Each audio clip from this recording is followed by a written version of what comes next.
ആലപ്പുഴ കരുവാറ്റയിൽ കൗമാര സംഘം വയോധികനെ കൊലപ്പെടുത്തിയ സംഭവത്തിൽ നിർണായക കണ്ടെത്തലുമായി അന്വേഷണ സംഘം. ശിവൻകുട്ടിയെ കൊലപ്പെടുത്താൻ കൗമാരക്കാരായ പ്രതികൾ പല പദ്ധതികളും ആസൂത്രണം ചെയ്തിരുന്നതായി കണ്ടെത്തൽ. കൃത്യം നടത്താൻ സിനിമയിൽ നിന്നും പ്രചോദനം ഉൾക്കൊണ്ടതായും അന്വേഷണത്തിൽ കണ്ടെത്തി. പ്രതികളെ ഇന്ന് ജുവനൈൽ കോടതിക്ക് മുമ്പാകെ ഹാജരാക്കും. മുതിർന്നവരെ പോലെ ആസൂത്രണം ചെയ്ത് നടപ്പാക്കിയ പ്രതികൾക്ക് ജുവനൈൽ ആനുകൂല്യം നൽകരുതെന്ന് അന്വേഷണ സംഘം ആവശ്യപ്പെടും.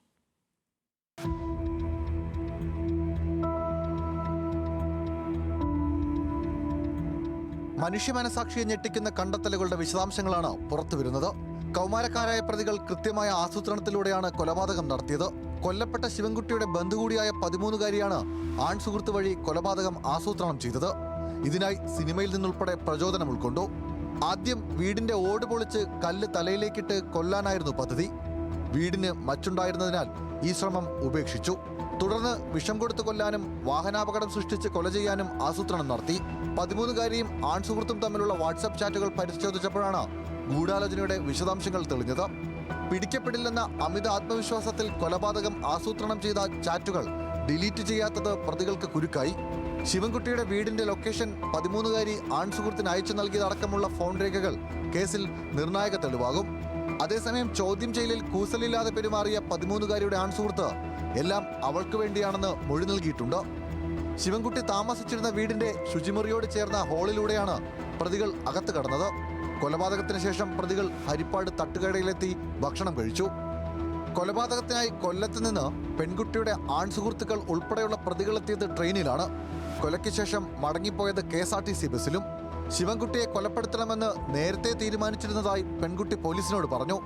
കൊല്ലപ്പെട്ട ആളിൽ നിന്നും ബാഡ് ടച്ച് ഉണ്ടായെന്നും ഇത് ആൺസുഹൃത്തിനോട് പറഞ്ഞുവെന്നുമുള്ള പെൺകുട്ടിയുടെ മൊഴി പോലീസ് പരിശോധിച്ചു വരികയാണ്.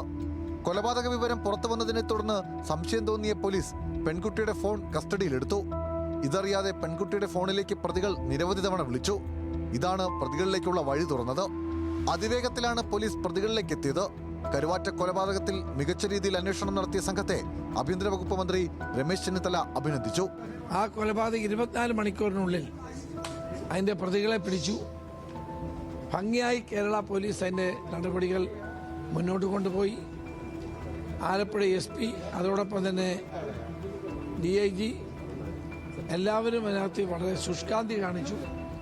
ആ പോലീസ് ഉദ്യോഗസ്ഥന്മാർ നന്നായി കുറ്റാന്വേഷണം നടത്തി പ്രതികളെ അറസ്റ്റ് ചെയ്ത് നിയമ നടപടികൾ സ്വീകരിക്കുകയാണ്. ഞാൻ അവരെ പ്രത്യേകം അഭിനന്ദിക്കുന്നു. പ്രതികളെ മുതിർന്നവരായി കരുതി വിചാരണ നടത്താനുള്ള ശ്രമവും നിയമോപദേശവും പോലീസ് തേടുന്നുണ്ട്. പ്രതികൾക്ക് ജുവനൈൽ ആനുകൂല്യം നൽകരുതെന്ന് പ്രോസിക്യൂഷൻ കോടതിയിൽ ആവശ്യപ്പെടും. മുതിർന്നവരെ പോലെയാണ് പ്രതികൾ ഗൂഢാലോചന നടത്തിയത്. ജുവനൈൽ ആനുകൂല്യം നൽകിയാൽ പ്രതികൾ രക്ഷപ്പെടുമെന്ന് സുപ്രീം കോടതിയുടെ സമാന കേസുകളിലുള്ള നിരീക്ഷണങ്ങളടക്കം ചൂണ്ടിക്കാണിക്കും. ന്യൂസ് മലയാളം, ആലപ്പുഴ.